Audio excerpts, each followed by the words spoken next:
الحمد لله نحمده ونستعينه ونستغفره ونعوذ بالله من شرور أنفسنا ومن سيئات أعمالنا. من يهده الله فلا مضل له ومن يضلل فلا هادي له. أشهد أن لا إله إلا الله وحده لا شريك له. أشهد أن محمدا عبده ورسوله. يا أيها الذين آمنوا اتقوا الله حق تقاته ولا تموتن إلا وأنتم مسلمون. يا أيها الناس اتقوا ربكم الذي خلقكم من نفس واحدة وخلق منها زوجها وبث منهما رجالا كثيرا ونساء. واتقوا الله الذي تساءلون به والأرحام إن الله كان عليكم رقيبا. يا أيها الذين آمنوا اتقوا الله وقولوا قولا سديدا يصلح لكم أعمالكم ويغفر لكم ذنوبكم ومن يطع الله ورسوله فقد فاز فوزا عظيما.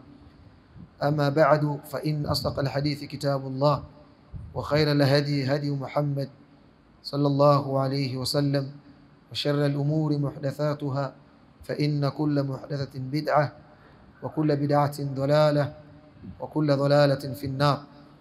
عاذنا الله منا وإياكم ألا نكون من أصحاب النار. Zangu katika iman, kiwa tunaendelea na darasa yetu ya kitab Al-Wabil Sayyib cha al-Imam Ibn al-Qayyim al-Jawziyya rahimahullahu ta'ala, na tulikuwa tumekianza kitabu hiki kwa kusoma mukaddima, utangulizi wa mtunzi wa kitabu hiki. Baada ya hapo tukaingia katika faslu ya kwanza ambayo aliiweka, ilikuwa na unwani inayosema faslun fi istiqamati alqalb, faslu ambayo inazungumzia kuwa na istiqama kwa moyo. Kisha tukaeleza nini maana ya istiqama kwa kusoma aqwalu sahaba radhiyallahu anhum, pia kadhalika tukasoma pia vile vile aqwalu tabi'in rahimahumullahu ta'ala walipokuwa wakielezea al-istiqama. Kisha al-Imam akataja ili mwanadamu moyo wake uwe na istiqama, takikana yapatikanike mambo mawili. Jambo la kwanza ni kuwa mapenzi ya Allah subhanahu wa ta'ala ndiyo ambayo yanatangulia katika moyo wake, ala jami'il mahab, vitangulia vile vyote ambavyo yeye anavipenda kinyume na Allah subhanahu wa ta'ala. Kisha jambo la pili akataja akasema kwamba ta'dhimul amri wan nahi, ili mioyo yetu ina istiqama ni lazima tuadhimishe maamrisho ya Allah subhanahu wa ta'ala, na pia vile vile tuadhimishe makatazo ya Allah subhanahu wa ta'ala. Kisha akasema kwamba hii kuadhimisha maamrisho na makatazo kumejengwa au msingi wake ni kumwadhimisha al-amir an-nahi, mwenye kuamrisha na mwenye kukataza mbele Allah subhanahu wa ta'ala. Kwa maana ili mwanadamu aadhimishe maamrisho na makatazo, jambo la mwanzo takikana muadhimishe Allah subhanahu wa ta'ala. Kisha baada ya hapo tukasoma maneno ya Sheikhul Islam Abu Ismail al-Harawi rahimahullahu ta'ala alipokuwa akielezea kuadhimisha maamrisho ya Allah subhanahu wa ta'ala na makatazo. Kisha tukayasherehesha maneno yake, na jana tukaingia katika alama za kuadhimisha maamrisho ya Allah subhanahu wa ta'ala ambazo alipiga al-Imam Ibn al-Qayyim akizungumzia ibada ya swala. Kwa tukaeleza vile vile tukaeleza mifano ambayo aliitaja, kama ambavyo huyo ambaye anaadhimisha katika alama yake ni kupatwa na huzuni ikimpita swala ya jamaa, na hata kama akifahamu kwamba swala yake itakubaliwa kwa kuswali peke yake, lakini yeye itakuwa imempita yeye au amekosa zile daraja 27.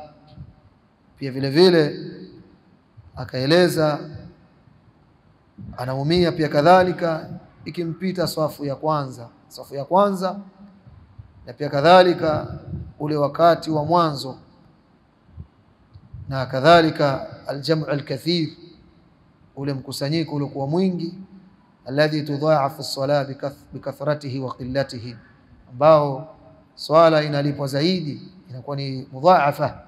Swala inakuwa ujira wake ni mkubwa kwa mkusanyiko kuwa ni mkubwa, na pia kadhalika inalipwa pia kwa kule mkusanyiko kuwa ni mdogo.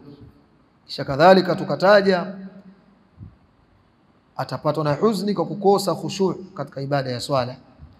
Tulieleza sana hii khushu', na pia kadhalika hudhurul qalb.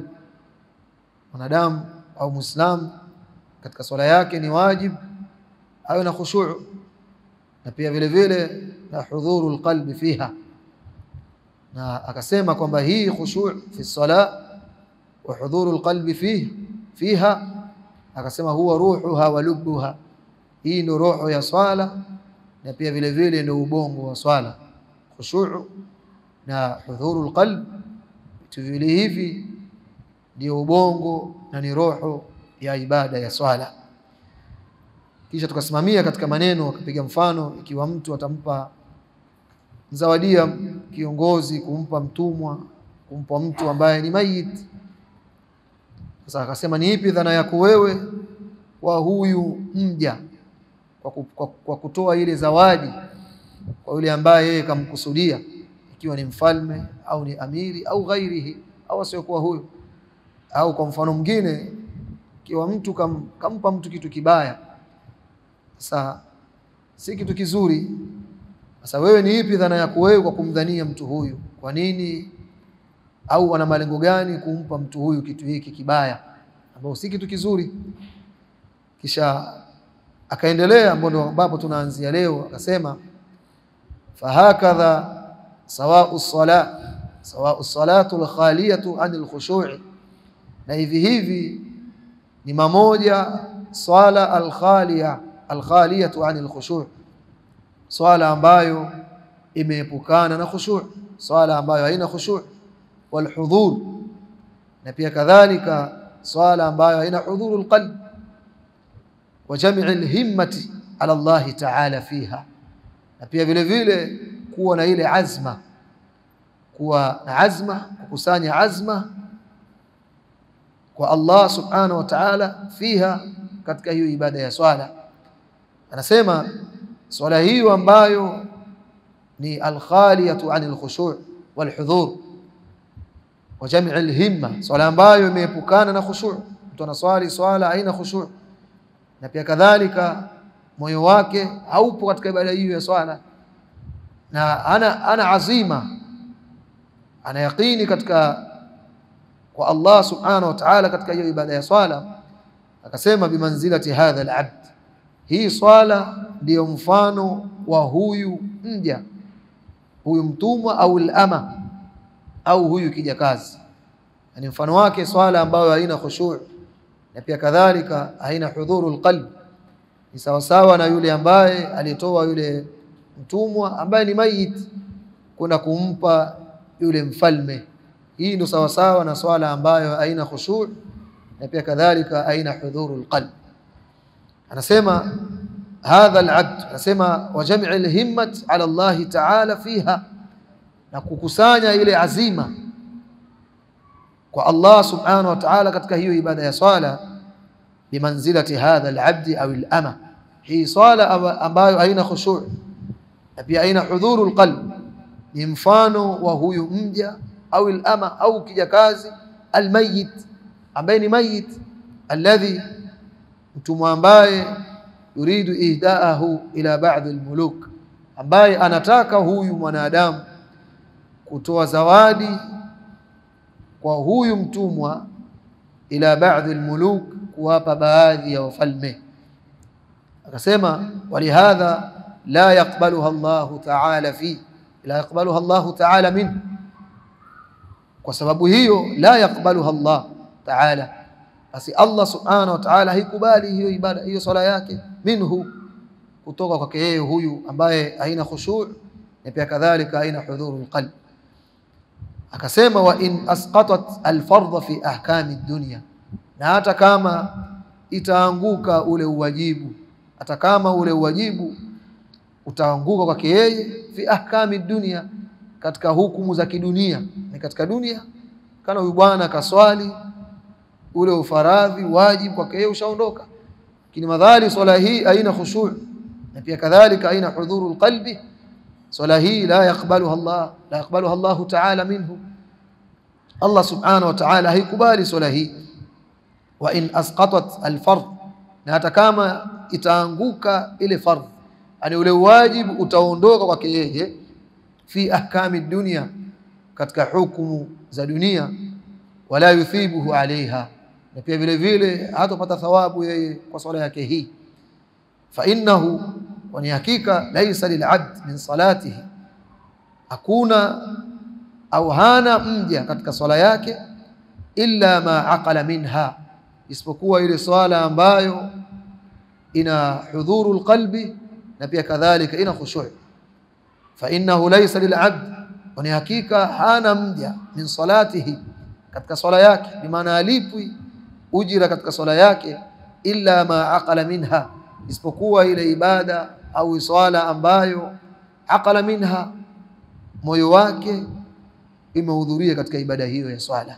Na haya maneno fa innahu laysa lil'abd min salatihi illa ma aqala minha yamepokewa kwa baadhi ya at-tabi'un kama vile as-Sufyan rahimahullahu ta'ala, asema fa innahu laysa lil'abd min salatihi illa ma aqala minha, kwani hana hakika, hana mja, ana malipo mja katika swala yake isipokuwa ma aqala minha, ile swala ambayo ina hudhurul qalbi, yeye akili yake na moyo wake upo katika ibada hiyo ya swala. Hiyo ndio ambayo Allah subhanahu wa ta'ala tamlipa mja huyo. Kisha akasema kama fi sunan, kama ambavyo imekuja katika sunan Abi Daud, na pia kadhalika sunan Ibn Majah, sunan Tirmidhi, na pia vile vile wa musnad al-Imam Ahmad, na pia kutoka katika musnad al-Imam Ahmad rahimahullahu ta'ala, wa ghairi, na wengineo katika al-hufadh an nabii sallallahu alayhi wasallam annahu qala, kutoka mtume Muhammad alayhi salatu wasalam amesema, innal abda, hakika ya mja, la yusalli salata, hakika ya mja atasali swala au anasali swala, wama kutiba lahu illa nisfuha, na andikiwi ujira katika hiyo ibada yake ya swala isipokuwa nusu katika hiyo ibada yake ya swala. Bimaana swala yake inakuwa kapata nusu, kwa maana nusu nyingine amekosa. Anasema Rasul alayhi salatu wassalam, innal abda, hakika ya mja, la yusalli salata, ataswali swala, hakika ya mja ataswali swala, wama kutiba lahu illa nisfuha, hiyo ibada ya swala ambayo yeye ameiswali hatoandikiwa katika hiyo ibada yake illa nisfuha, isipokuwa atapewa nusu ya ujira. Pia kadhalika illa thuluthuha, na pia vile vile aswali swala isipokuwa atalipa thuluthi ya ibada yake ya swala. Illa rub'uha, na pia vile vile ataswali ibada yake ya swala atolipo isipokuwa ni robo. Illa rub'uha, isipokuwa ni robo. Illa khumusuha, na pia vile vile ataswali ibada yake ya swala isipokuwa atalipwa khumus, hatta balagha ushruha, tumenasema mpaka itafikia ushruha. Bimaana katika ibada yake hii ni zile daraja ambazo Waislamu katika ibada yao ya swala na tofautiana. Kana mtu akaswali, wamekwenda kuswali watu wawili, swala ni moja, ima salatu dhuhri au salatu al-asr, lakini malipo yao baina yao hawa wawili katika ibada yao hii ya swala ni sawa sawa na mbingu na ardhi. Kana mmoja akawa amelipwa ujira uliokuwa kamili, au mwingine akalipwa nusu, au kadhalika katika wale wawili mmoja akalipwa robo au mmoja akalipwa theluthi ibada yake ya swala. Na hii ndo maana au ndo muradi wa hadithi hii Mtume aliposema innal abda la yusalli salata, hakika ya mja ataswali swala, wama kutiba lahu, na hatuandikiwa yeye huyo mja katika hiyo ibada yake ya swala illa nisfuha, isipokuwa ataandikiwa nusu ya malipo. illa thuluthuha, na pia vile vile hatoswali ibada ya swala isipokuwa ataandikiwa theluthi ya malipo katika ibada yake hiyo swala, illa rubuha, na pia vile vile hatoandikiwa isipokuwa ni robo, illa khumsuha, na pia vile vile hatoandikiwa isipokuwa ni khumus, hatta balagha ushruha, mpaka itafikia ushru katika ibada yake hiyo, ibada yake ya swala. Walmuhimu alhasil, takikana au ni wajibu kutusisi katika ibada zetu za swala kuwa na khushu' na pia kadhalika na hudhurul qalb katika ibada ya swala. Kisha akasema wayambaghi an yu'lama, yambaghi kwamba ni wajib an yu'lama, ifahamike au ijulikanwe, anna sa'ira al-a'mal, ya kwamba baki ya matendo. Amezungumza hapa akipiga mfano katika ibada ya swala, kisha akasema wayambaghi, inatakikana au ni wajib an yu'lama, ifahamikwe, anna sa'ira al-a'mal, ya kwamba baki ya matendo. Kazungumzia ibada ya swala akasema anna sa'ira al-a'mal, kwa matendo mengine yaliyobaki kama vile siyam, sadaqa, kadhalika az-zaka, yote haya yaliyobaki, tajri hadha al-majra, inapita matendo hayo, hadha al-majra, mapito haya katika hii ibada ya swala, yani ule mzani wake ni katika hii au huu mzani katika ibada ya swala. Takana katika funga pia kadhalika inatakana yuna ikhlas katika ibada yake ya funga, na pia kadhalika katika ibada yake ya sadaqa. Kwa kipimo cha matendo yote ni yale ambayo kayazungumza alipopiga mfano katika hii ibada ya swala. Akasema wayambaghi, na ni wajib au inatakikana, an yu'lama, ifahamikwe, anna sa'ira al-a'mal, ya kwamba baki ya matendo, tajri hadha al-majra, yanapita mapito ya haya ambayo tumeyataja hapa. Fatafadhulu al-a'mal inda Allah ta'ala, tafadhulu al-a'mal, ani kuwa bora matendo kwa Allah subhanahu wa ta'ala, bitafadhil ma fi al-qulub, inatizamwa kwa yale ambayo yaliyomo katika mioyo, min al-iman, katika ile iman, wal ikhlas, na pia kadhalika na ikhlas, wal mahabba, na pia vile vile mahabba, wa tawabi'iha, na vile ambavyo vinafuata na hii mahabba. Anasema, na hii ni qaida, anasema fatafadhulul a'mal, kuwa bora kwa matendo, yani matendo kuwa ni bora inda Allah, kuzidi kuwa ni bora matendo kwa Allah subhanahu wa ta'ala, bitafadhili ma fil qulubi min al-iman, ni kwa kutizamwa yale ambayo yaliyomo katika mioyo, min al-iman, katika iman, wal ikhlas, na ikhlas, wal mahabba, na mahabba, wa tawabi'iha, na vile ambavyo vinafuata katika hii mahabba. Kwa ni wajibu kwa mwanadamu ili ibada yake iwe ni bora kwa Allah subhanahu wa ta'ala, kuna iman. Tukisema iman tukusudi tauhid, katika majina ya tauhid pia kadhalika ni iman. Lazima kuna iman, imanun sadiq, imani ya kweli, na pia kadhalika wal ikhlas, na kuna ikhlas. Na hii ikhlas imekuja aya nyingi katika Qur'an, ambayo katika miongoni mwa aya Allah anasema subhanahu wa ta'ala katika suratul Mulk, katika aya ya pili, walladhi khalaqa al-mauta wal hayata liyabluwakum ayyukum ahsanu amala. Kwa Allah subhanahu wa ta'ala ndio ambaye khalaqa al-mauta wal haya, ameumba umauti na kifo. Lengo la kuumba umauti na kifo, liyabluwakum, ili Allah subhanahu wa ta'ala akupeni ninyi mtihani, ayyukum ahsanu amala, kwa ni nani katika ninyi ana matendo yaliyokuwa mazuri.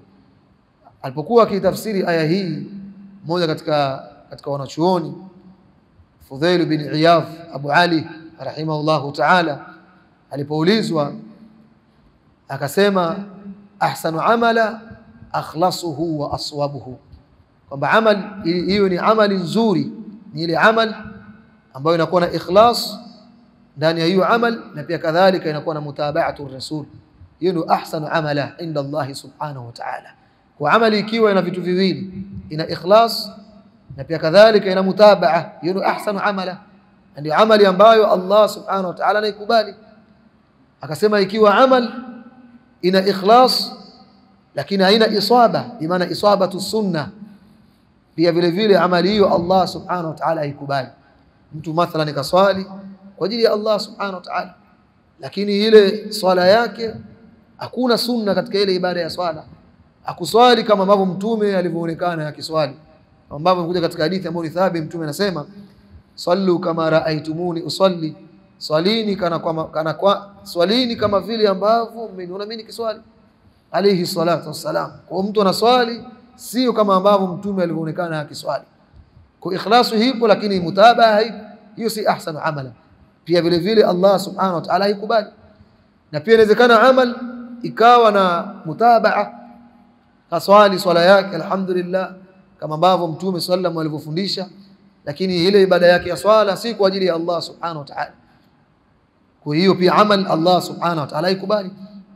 Kwa amal ili Allah subhanahu wa ta'ala haikubali ni ile ambayo akhlasuhu wa aswabuhu, inakuwa na ikhlas na pia kadhalika inakuwa na mutabaa. Mtume anasema katika hadithi ambayo ni thabit عند Aisha ummul mu'minin radhiallahu anha, Mtume anasema man amila amalan, katika riwaya ya Imam al-Bukhari, man amila amalan laysa alayhi amruna fahuwa rad. Mtu yote atakayefanya ibada yoyote laysa alayhi amruna, sio katika jambo la dini yetu, ibada hiyo ambayo kaifanya, fahuwa rad, basi ibada hiyo ni yenye kurejeshwa, bi maana ghairu maqbul, ibada hiyo Allah subhanahu wa ta'ala haikubali. Kwa hiyo anasema fatafadhulu al-a'mal, yale matendo kuwa ni bora kwa Allah, kuwa ni bora kwa Allah subhanahu wa ta'ala, bitafadhil ma fil qulub, ni kwa kutizamwa kwa yale yaliyomo katika mioyo. Yani ile amali ili kwa Allah subhanahu wa ta'ala hiyo ni amali ya juu, hiyo ni amali bora kwa Allah subhanahu wa ta'ala, ni kwa kutizamwa yale ambayo yaliyomo katika mioyo ya wale ambao wanafanya hiyo amali. Min al-iman, katika iman, ambao iman tukisema ni tauhid, na pia kadhalika wal ikhlas, na pia vile vile ikhlas wal mahabba wa tawabi'iha, na pia vile vile mahabba wa tawabi'iha. Lazima mtu ile amal awe anaipenda amali ile anayoifanya, awe na iman, kisha awe na ikhlas, kisha awe na mahabba katika ile amal. Inawezekana mtu akawa na swali kwa ikhlas na iman, na pia kadhalika anakuwa na isabatu sunna, lakini ana mahabba katika ile amal, haipendi ile amal. Pia huyu kadhalika inawezekana ikaondoka ule fardh, ule wajibu kwake yeye, pia vile vile Allah subhanahu wa ta'ala inawezekana amali hii pia vile vile asikubali Allah subhanahu wa ta'ala. Kwa ile amal iwe bora kwa Allah subhanahu wa ta'ala, bitafadhuli ma fil qulub, kwa kutizama kwa yale ambayo yaliyomo katika mioyo, min al-iman, katika iman, wal ikhlas, na ikhlas, wal mahabba, na mahabba wa tawabi'iha, na vile ambavyo vinafuata na mahabba. Kisha akasema wa hadha al-amal al-kamil, na hii ndio amali iliyokuwa kamilifu, walladhi, ndio amali ambayo yukaffiru takfiran kamila, inafuta madhambi ufutaji uliokuwa kamilifu kabisa, wanaqisu bihasabihi, na mapungufu kwa kutizamwa hii iman, na pia kadhalika na ikhlas, na pia vile vile na mahabba. Kwa amal ambao ni kamilifu ni ile amal ambayo inakuwa na iman, na pia kadhalika inakuwa na ikhlas, na pia vile vile inakuwa na mahabba. Anasema al-Imam rahimahullahu ta'ala, wa hadha al-amal al-kamil, na hii ndio amal kamil, ndio amal iliyokuwa kamilifu, amali ambayo ina imanu sadiq, na pia kadhalika ina ikhlas na ina mahabba. Hii ndio amal ambayo ni kamilifu, huwa alladhi, ndio amali ambayo yukaffiru takfiran kamila, inafuta ufutaji uliokuwa kamilifu, nafuta madhambi ufutaji ambao ni kamilifu, wanaqisu, na mapungufu bihasabihi, kwa kutizamwa iman na ikhlas na mahabba. Bimaana imani ikipungua, sababu imani inaongezeka na inaongezeka na kupungua, al-imanu yazidu wa yanqus, imani inazidi na inapungua, inazidi katika kumtii Allah subhanahu wa ta'ala, na inapungua kumwasi Allah subhanahu wa ta'ala. Hii ndio itikadi ahli sunna wal jamaa, kwamba anna al-imana yazidu wa yanqus, kwamba imani inazidi na inapungua. Imani inazidi na inapungua. Takana Muislamu itakidi hivyo kwamba al-imanu yazidu wa yanqus. Na zipo aya zimekuja mbalimbali, na ipo pia hadithi ambayo inafahamika kwa ahlul ilmi kama hadithi ya Shu'abil Iman, ikitaja zile daraja za iman. Mtume akataja akasema, alaha qawlu la ilaha illa Allah, kwamba imani iliyokuwa ya juu ni kusema la ilaha illa Allah, wa adnaha imatatu al-adha 'ani at-tariq, na ile imani ya chini ni kutoa udhia katika njia, kuta miba au kuta jiwe katika njia ukatoa. Hii ni imani ya chini. Pia Mtume akasema, wal haya'u min al-iman, na haya ni katika imani. Kwa imani inaongezeka na kupungua. Kwa amal ambayo ni kamilifu ni ile amal ambayo ina imanun sadiq, na pia kadhalika ina ikhlas, na pia vile ina mahabba. Hii ndo al-amal al-kamil, bi amal ilikuwa kamilifu, alladhi yukaffiru takfiran kamila, ambayo inafuta madhambi ufutaji uliokuwa kamilifu, wanaqisu bihasabihi, na kupungua kwa kuzingatia, kwa kutizama hii iman na ikhlas na mahabba. Kisha akataja qaida, akasema wa bihataini alqaidatain, na kwa hizi kanuni mbili tazulu ishkalatun kathira, inaondoka matatizo au utata ambao ni mwingi. Yani watu wanakuwa na utata katika amali, kwamba amal tafadhul al-amal wa takfir as-sayyi'at wa takfir al-amal lis-sayyi'at, kwamba amal ipi inakuwa ni bora kwa Allah subhanahu wa ta'ala, pia vile vile ipi amal ambayo inafuta madhambi. Akasema wa bihataini alqa'idatain, na kwa hizi kanuni mbili tazulu ishkalatun kathira, zinaondoka zile ishkal, yale matatizo au ile mishkil mingi. Wahuma, na kaida mbili hizo nazo tafadhulul a'mal,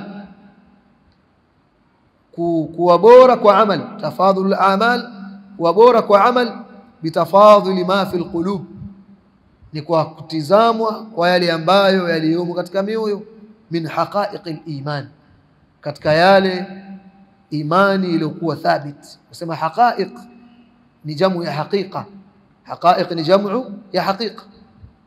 Haqa'iqul iman ni ile iman ambayo ni thabit, ambayo imekita katika moyo wa mwanadamu, ambayo haina shaka ndani yake. Kwa matendo yanakuwa ni bora kwa Allah subhanahu wa ta'ala kwa kutizama yale yaliyomo katika mioyo, min haqa'iqil iman, katika ile imani ambayo ni thabit, imetulia ikakita katika moyo, ambayo haina shaka ndani yake. Hii ya kwanza. Na pia vile vile watakfiru al-amal lis-sayyi'at, na kufuta amal, kufuta madhambi, bihasabi kamalihi wa nuqsanihi, kwa kuangaliwa ukamilifu wake hiyo iman, na pia kadhalika upungufu hiyo iman, kama tulivyosema kwamba imani yazidu wa yanqus.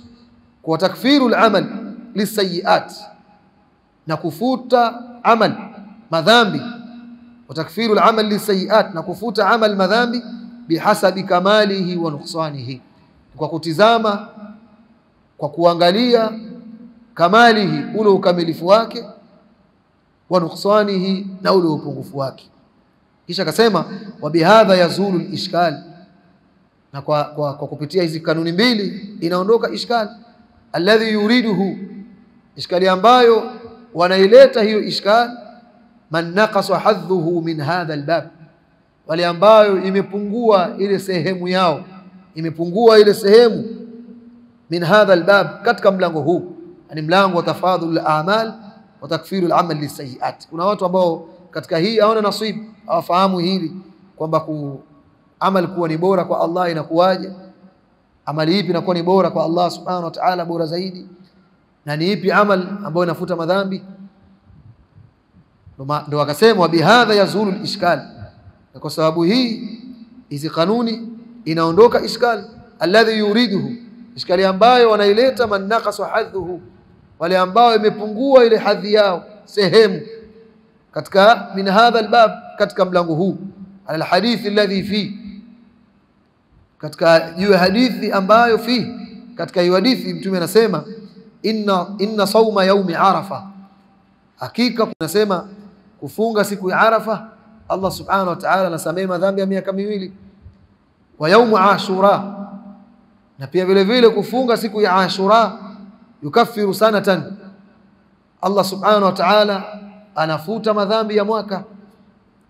Qalu, wakasema fa idha kana da'buhu daima, ikiwa mwenendo wake, da'buhu bimaana mwenendo wake, ikiwa mwenendo wake daima mara nyingi, annahu yasumu yauma arafa, kwamba yeye anafunga siku ya Arafa, faswamahu, akaifunga siku hiyo ya Arafa, waswama yauma ashura, na akafunga siku ya Ashura. Anikiwa mtu mwenendo wake anafunga siku ya Arafa na akafunga siku ya Ashura, fakaifa yaqa'u takfir 3 sinina kulli sana, asa vipi inatokea au vipi inakuwa kufutiwa madhambi 3 sinin, kufutiwa madhambi miaka 3 kullu sana, kila mwaka?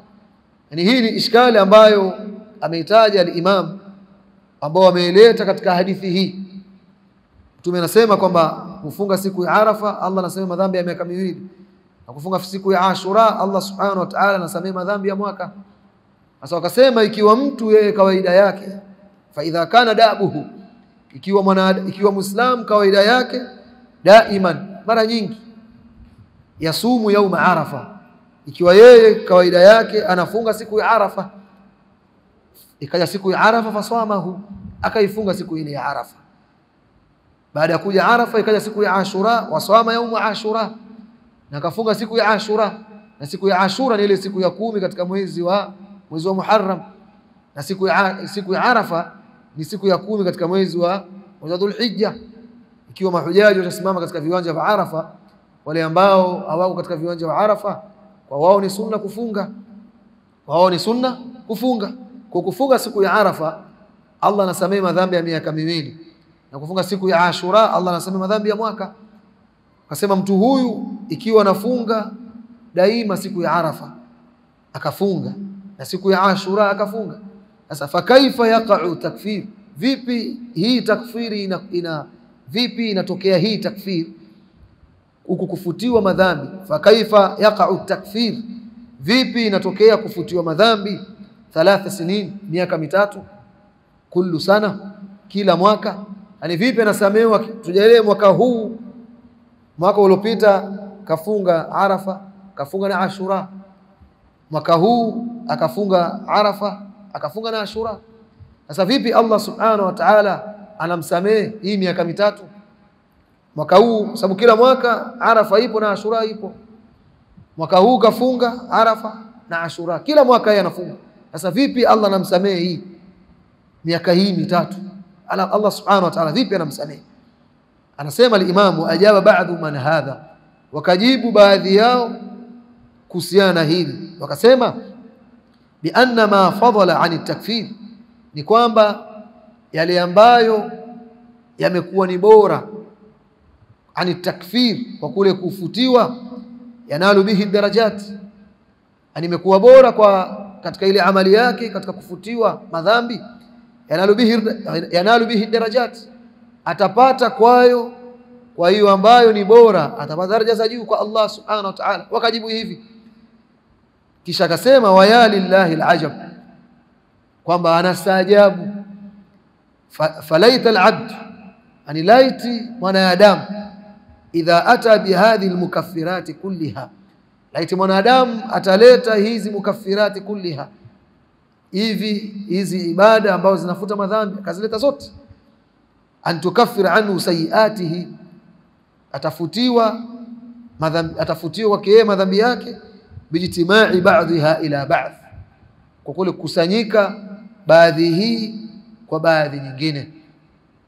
Anasema al-Imam rahimahullahu ta'ala, qalu fa idha kana da'buhu, wale ambao hadithi hii inawapa mushkil, inawapa utata, wakasema fa idha kana da'buhu daima, kwamba ikiwa ni kawaida yake daima, annahu yasumu yauma Arafa, kwamba yeye anafunga siku ya Arafa, fasamahu, akafunga siku hiyo ya Arafa, wasama yauma Ashura, na akafunga siku ya Ashura, fa kaifa yaqa'u at-takfir, vipi inatokea huku kufutiwa madhambi?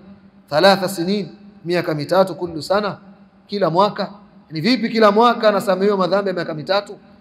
Waajaba baadhi man hadha, wakajibu baadhi yao kuhusiana hili, wakasema bi anna ma fadala an takfir, ni kwamba yale ambayo yamekuwa ni bora kwa hii takfir, katika zile amali zimekuwa ni bora kwa kufutiwa madhambi, yanalu bihi darajat, atapata kwayo daraja za juu kwa Allah subhanahu wa ta'ala. Kisha akasema al-Imam, wa ya lillahi al-ajab, kwamba anaona ajabu, falaita al-abd, tamani lau mja, idha ata bihadhihi al-mukaffirat, angeleta hizi mukaffirat kulliha, zote. Kafunga siku ya Arafa, kadhalika kafunga siku ya Ashura, kila mwaka, an tukaffira anhu sayiat, kufutiwa kwake yeye madhambi, bijtimai ba'dha ila ba'd, kukule kusanyika kwake baadhi kwa baadhi nyingine. Kwa akifunga Arafa, akafunga Ashura kila mwaka, akazileta zote, basi afahamu kwamba Allah subhanahu wa ta'ala atamfutia madhambi yake, bijtimai ba'dha ila ba'd, kwa kusanyika amali hii na amali nyingineyo, bimaana kusanyika siku ya Arafa na pia kadhalika يوم Arafa na pia vile vile يوم Ashura na sunna nyinginezo. Tuishie hapa kwa leo inshallah. Kija wiki ijayo inshallah tutaanzia katika hii wa bihataini alqaidatain tazuli ishkalatun kathira, tutaanzia hapo, kisha tutaendelea